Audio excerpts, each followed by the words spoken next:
શું તમે જાણો છો કે સમુદ્રના પેટાળમાં એક આખું શહેર છુપાયેલું છે, જે સાક્ષાત ભગવાન શ્રી કૃષ્ણની દ્વારકા હોવાનો દાવો કરવામાં આવે છે? આ માત્ર એક દંતકથા નથી. આધુનિક ટેકનોલોજી અને પુરાવા શાસ્ત્રીઓ અને સમુદ્રની અંદર એવી વસ્તુઓ શોધી છે જે આખી દુનિયાને ચોંકાવી દે તેવી છે. વિજ્ઞાનીઓના મતે આ અવશેષો હજારો વર્ષ જૂના છે. તે સમયની ઇમારતો, રસ્તાઓ અને સ્તંભો આજે પણ પાણીમાં અગમન જોવા મળે છે. કહેવાય છે ને, જ્યારે શ્રી કૃષ્ણએ ધરતી છોડી ત્યારે દ્વારકા નગરી સમુદ્રમાં વિલીન થઈ ગઈ હતી.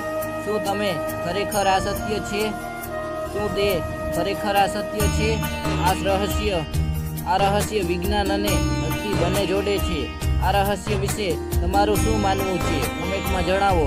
અને આવા જ વધુ રોમાંચક ઇતિહાસ અને રહસ્ય માટે ચેનલ સબસ્ક્રાઈબ કરો.